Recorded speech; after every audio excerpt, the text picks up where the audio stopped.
Salve Maria, um pouquinho da vida de São Francisco de Sales. Houve um homem que parece ter sido especialmente escolhido pela providência para resumir no seu seio e na sua vida fecunda o mais essencial e decisivo para o futuro, do imenso esforço realizado pela Igreja, desde que verdadeiramente tomou consciência dos seus problemas e dos seus perigos para renovar-se no seu interior. Regressa às suas verdadeiras fidelidades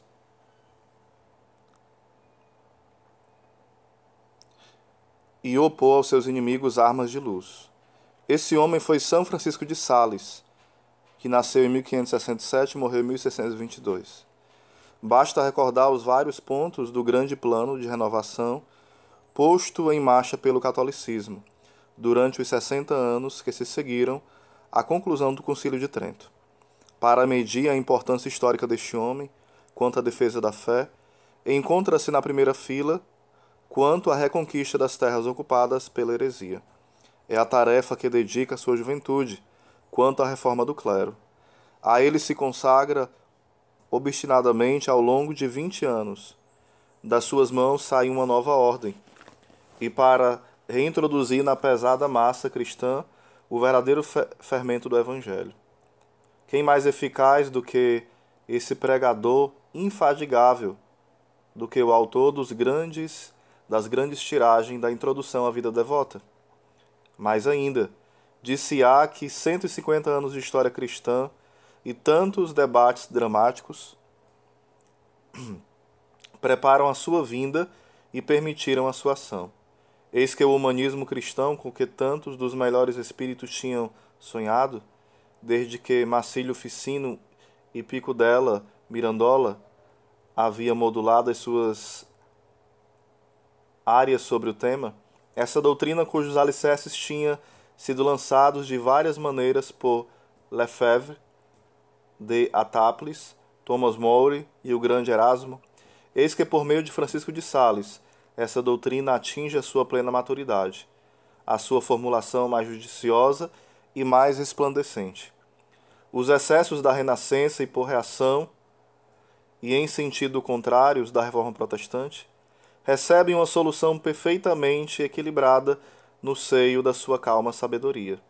E eis que toda a vasta corrente mística que banhara a alma cristã durante mais de 200 anos, que a salvara das securas mortais, eis que essa corrente desemboca nesta fonte ampla e inesgotável, da imitação de Cristo ao combate espiritual de Lourenço Scoupere, seu livro de cabeceira. De Santa Teresa de Ávila ao mestre dos exercícios espirituais, de quem se aproxima através de Molina. Todos esses rios da vida confluem nele. Ou seja, foram livros que São Francisco de Sales alimentou-se, né? A Imitação de Cristo, o livro O Combate Espiritual, os Exercícios Espirituais e as obras de Santa Teresa de Ávila. Confluem nele, em São Francisco de Sales, para que deles possam aurir o que há de mais puro, de mais ativo, de mais adaptado ao comum dos homens. São Francisco de Sales, expressão viva de uma época e, ao mesmo tempo, coroamento dos ardentes anseios de 3 gerações. Nascera em Tones, na Savoia, nessa província que uma sobrevivência feudal fazia ainda depender de Turim, mas que participa já plenamente do desenvolvimento espiritual da França, com a qual mantém múltiplas relações. A língua que lá se fala é o francês mais puro, aquele que então caminha para a sua forma definitiva. Aliás, o grupo de intelectuais que se autodenomina La Pléiade conta com amigos em Annecy, em Chambéry e até na abadia real de Altencombe. Foi em Paris que Francisco acabou os seus estudos, no colégio de Clermont, futuro liceu Louis le Grande, onde os jesuítas se dedicavam a formar autênticos humanistas, apaixonados pelo grego e pelo latim, e católicos fervorosos, mas haveria necessidade de animar nesse sentido a criança ajuizada que pedira a tonsura aos 11 anos e que sorria em silêncio quando seu pai lhe acenava com o ambicioso futuro de senador ou de jurisconsulto. em Clermont, mostra-se tão recolhido, tão amável, tão diligente em comungar todas as semanas, que os seus companheiros o apelidam de anjo. O seu caminho parece fixado. Contudo, aos 18 anos, uma provação, um maelstrom, um vórtice feito de angústia e de dúvida, crise de alma e de espírito ao mesmo tempo. É a hora obscura, a hora dolorosa, em que cada qual, perante problemas decisivos, deve escolher o seu destino. Para a maioria, esse drama desenrola-se no nível dos instintos e patinha-se em lodo muito sujo. Para São Francisco de Sales, não, mas sim um conflito de ideias, esse mesmo em que se dilaceram até a carne viva tantos homens da sua época. Graça, predestinação, salvação eterna, condenação fatal. Ele debate-se durante meses entre destinação, salvação eterna, condenação fatal, sobre essas hipóteses, né? Entre as teses e as hipóteses, sabendo que disso depende tudo. Finalmente, ele triunfa. Desses conflitos extenuantes da alma, não é a inteligência que o tirará, nem o raciocínio, mas o impulso do amor. Também ele tem a sua noite de fogo, 68 anos antes de Pascal. Ó Senhor, grita, se não vos devo ver. Permita ao menos que nunca vos amaldiçoe nem blasfeme de vós.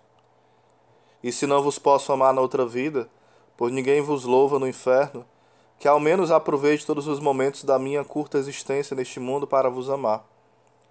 Oração essa que merece ser atendida e que o será de maneira incomparável. Está feito. Francisco vai se ajoelhar diante da imagem de Nossa Senhora de Grés, e a Santíssima Virgem recebe o seu coração. Depois, Pádua por 4 anos, tempo suficiente para travar um conhecimento reverente com Santo Tomás de Aquino, e para descobrir com enlevo Santo Agostinho e os padres da Igreja. Tempo também para confirmar-se na sua vocação, no meio de uma juventude louca, a quem o seu porte digno irrita e que o arrelia cruelmente. E chega a ordenação, em tempo brevíssimo, todas as ordens menores numa semana, o diaconado, melhor dizendo, 3 meses depois, e o sacerdócio passado outros 3. Sentimos-nos tentados a pensar se a propósito deste rapaz visivelmente eleito, não seria o caso de repetir a célebre máxima de São Gregório Nazianzeno. Era sacerdote antes de ser sacerdote. Era por demais evidente que Deus o tinha reservado para si. Imediatamente a ação. Ele recém-ordenado, nós vemo-lo plenamente absolvido no seu ministério. Deão do Cabido, um belo título, mas que não significa senão o que o titular quiser. O jovem cônego põe nele todo o seu ardor, toda a sua caridade. Visitar os doentes, socorrer os pobres, passar longas horas no confessionário e pregar muito, tanto que Monsenhor de Sales, seu pai, quase se indigna e o censura por não preparar desses belos sermões em que se cite o grego e o latim, e que, proporcionando um agradável lazer aos ouvintes, os deixam, no fim das contas, na sua tranquila rotina. Não, esse jovem pregador de menos de 30 anos sabe muito bem como mover o coração das multidões, e a sua reputação já vai crescendo, e há de valer-lhe uma distinção bem perigosa. O Chablais, essa encantadora região de montes e colinas, que de Hermance e Saint-Gigope acompanha a margem sul do lago Le Mans, e cuja capital é Thonon, tinha se tornado protestante. Esse local. Em 1550, o duque de Savoia, Carlos Manuel, tomara essa região ao cantão de Berna e desejava que fosse retomada também ao calvinismo. Uma primeira tentativa falhou.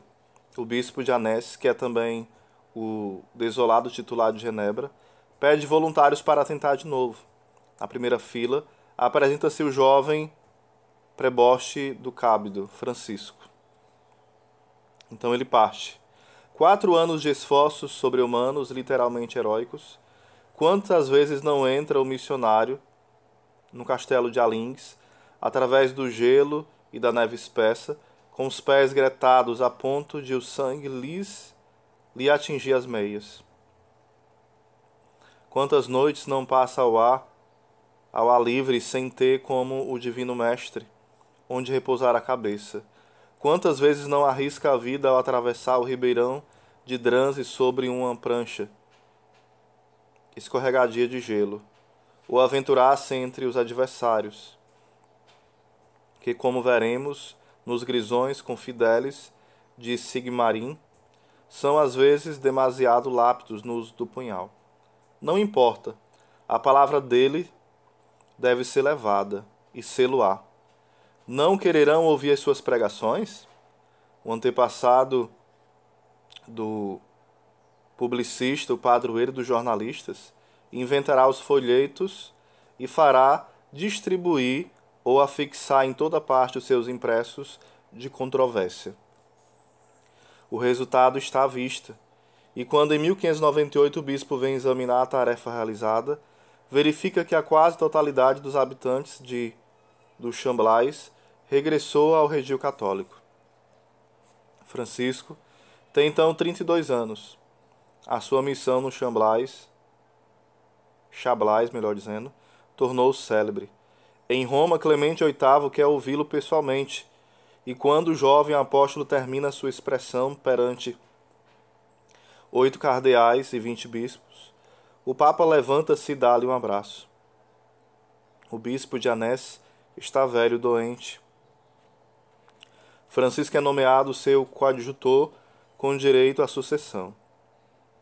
Em Paris, onde reside em 1602, a mesma notoriedade de Bon Quilate, o salão de Acari recebe-o de braços abertos e Pierre de Berulle declara-se seu amigo. Povo e nobres, damas, acotovelam-se ao pé do seu púlpito, e o próprio Henrique IV deseja agregá-lo ao clero do reino e oferece-lhe a coadjutoria de Paris, que ele rejeita. Já estou casado, majestade, com uma mulher pobre, não a posso deixar por uma mais rica. Foi a frase de São Francisco de Sales, né? No caso, com a missão que ele estava, que era uma missão de cuidar dos pobres, né? E não somente uma visão de cuidar do pobre pelo pobre, mas cuidar da alma e daqueles que mais precisam em um local bem desafiante, né? Ele tem perfeita consciência de que é o próprio Deus quem o chama a esse dever, de forma muito livre. E ele reconhece essa escolha da grande benevolência de Deus para com ele, né? A morte do seu bispo encontra a meio do caminho de regresso. Não será nada mais, nada menos que um modesto bispo savoiano. Mais que bispo, sê-lo-á durante 20 anos, como São Carlos Borromeu. Lenta e pacientemente abrirá o suco e semeará com cuidado a boa semente. Na pequena cidade é então Annecy, pois Genebra, de que é bispo, pelo título, está nas mãos de Teodoro de Beza. Vive modestamente mais como monge do que como dignatário. Todos os que precisam dele encontram-no disponível. Os bispos, esses grandes bebedouros públicos, diz ele, amavelmente. Então ele promove aulas de catequese em toda parte, e ele mesmo vai ensinar as crianças. Ele ordena aos sacerdotes que não têm paróquia, que se ponham à disposição dos párocos para os ajudarem na sua tarefa. Como lhes faltam fundos para criar um seminário, Ele supre esse lamentável vazio com semanas de colóquios espirituais destinados ao clero e com conversas particulares em que sonda de forma minuciosa a vocação de cada um dos candidatos ao sacerdócio. Ele quer levar a verdade e a vida a todo esse povo que Deus lhe confiou. Fala todos os domingos e a catedral transborda. Acaso serão sermões, essas palestras familiares, em tom delicioso, em que se misturam as anedotas, as comparações, as perguntas lançadas ao auditório, tudo com bonomia e finura infinita? Será isso? Que maravilhoso pregador! Esse que adotou como princípio, não desejaria que se dissesse. Ó, que grande pregador! Ele falava isso, né? Ele não desejaria ouvir isso. Ó, que grande pregador! Ó, como fala bem! Mas simplesmente ele queria ouvir. Meu Deus, como sois bom, justo e coisas semelhantes. Ou seja, que a sua pregação levasse as pessoas a glorificarem a Deus.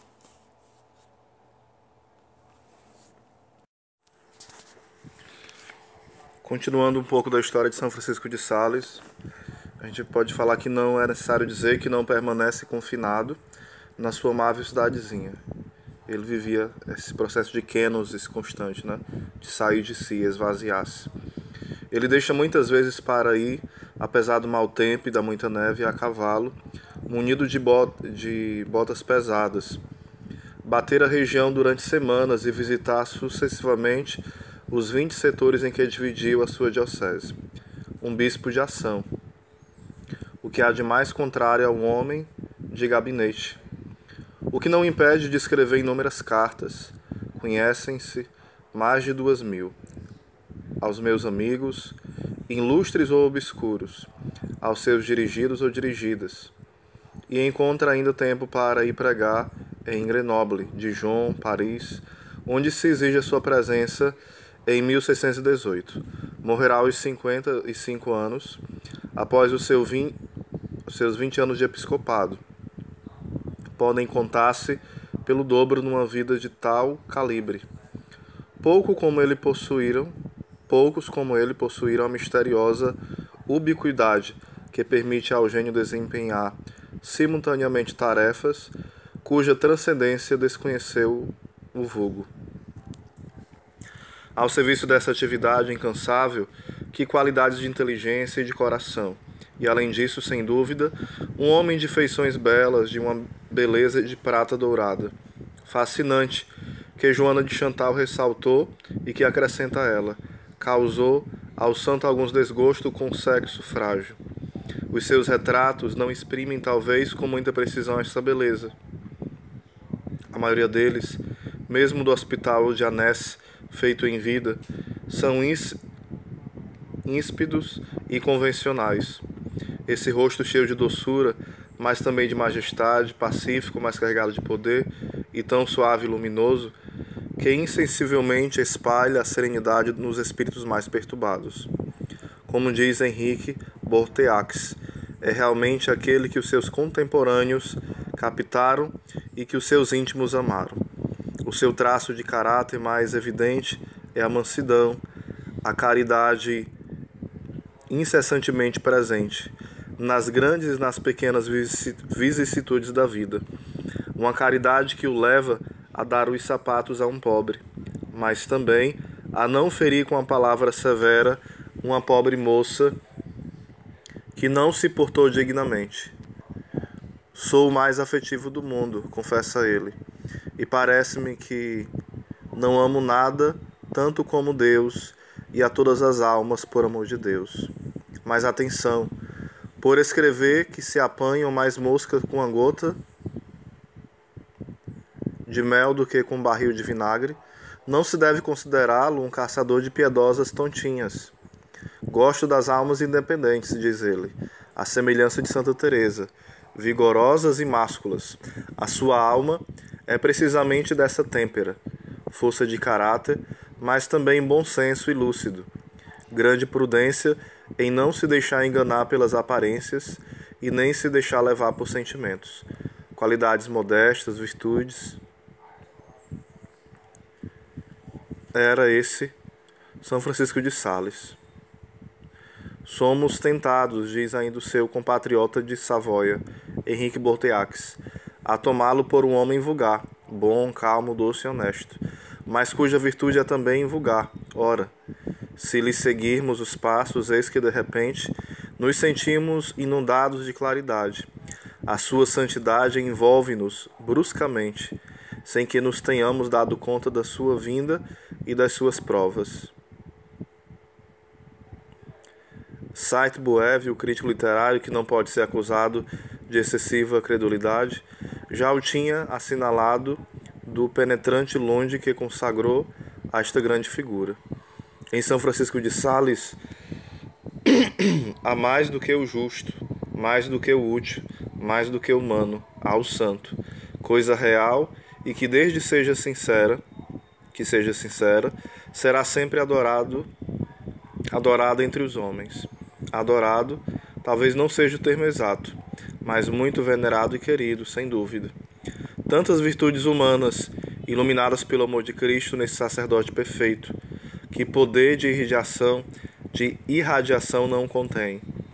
Eis, pois, que as almas vêm ter com ele, em breve serão multidões, grandes damas e moças humildes, seres excepcionais e outros bem simples.